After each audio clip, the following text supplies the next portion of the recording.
Every single year, my family and we would go to our batch, located in literally the middle of nowhere, completely 100% isolated. To get to the location, we first have to drive 4.5 hours north into the country.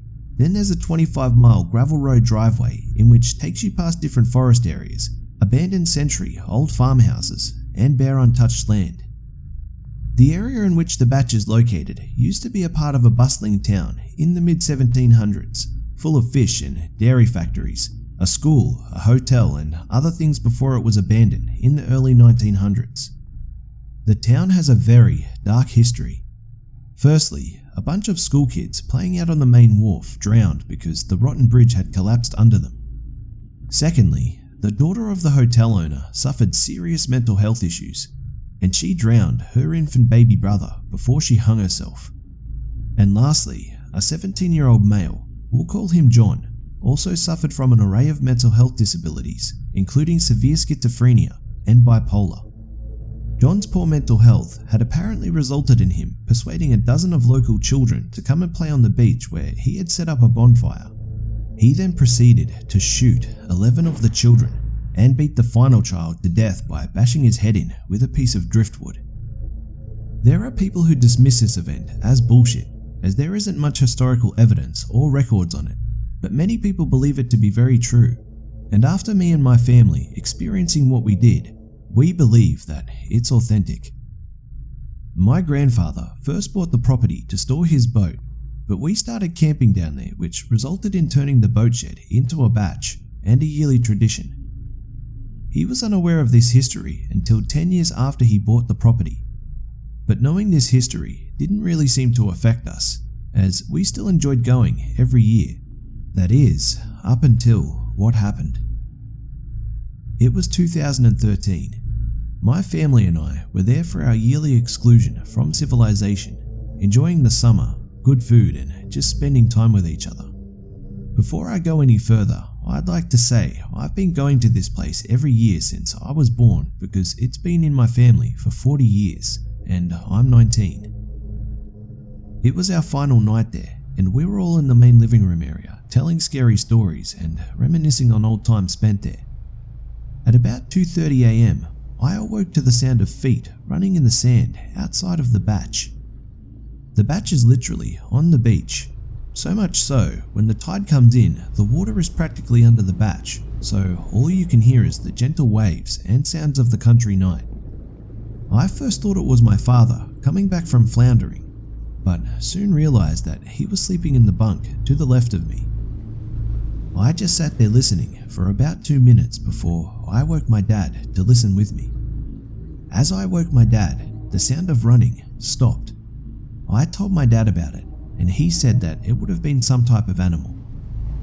I fell asleep after about 10 minutes, only to be awoken 30 minutes later to the most terrifying fucking sound I have ever heard.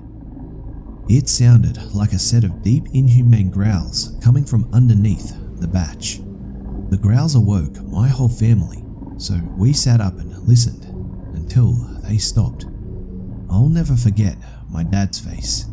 He looked so terrified, which was unusual because he's so bloody macho.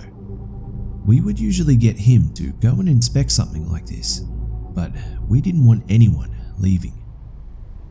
About several minutes passed before the growling came to a complete stop.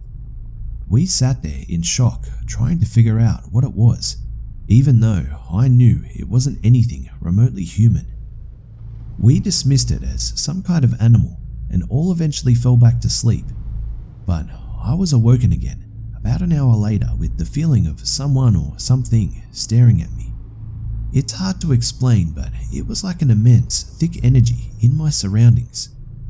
I remember being all sweaty because I had my head in my sleeping bag in 80-degree heat, refusing to look around me. This lasted for about 10 minutes before the curiosity got the better of me, and I just had to look around the room. I put my head up slowly, and what I saw will never leave my mind. It makes me ill just thinking about it. Near the back door of the batch, there is a large window located next to it which overlooks a small deck. There was a large, broad-hooded black figure very still, just standing there. I couldn't see a face, just the outline of what looked like something or someone draped in black clothing. It would have had to have been at least 6'7" to 7 foot to reach the high position it was in. I felt paralyzed and just stared back at it for at least 2 minutes before the loudest deep growl came from the direction of the figure. It woke my family, so I jumped out of my sleeping bag, and while I wasn't looking at it, it disappeared. I gathered myself, almost in tears from fear, to tell my family what I had just seen. We didn't go back to sleep because of what we had witnessed, and because I was in a shocking state from my anxiety. The next day, my uncle came down to visit. I told him what had happened the night before, and he revealed something that still fucks me up to this day. He said that the land that the batch is built on belonged to the mother of John.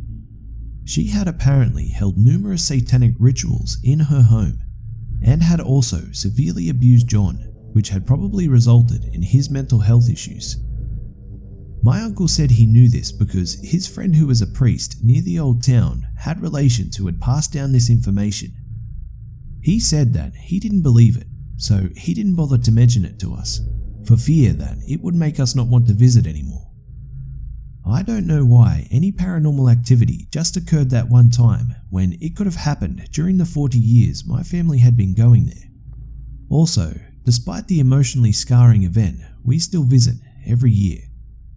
The days there are beautiful in the summer, but in the evenings I'm always hoping and praying that my family and I don't experience anything similar to that event.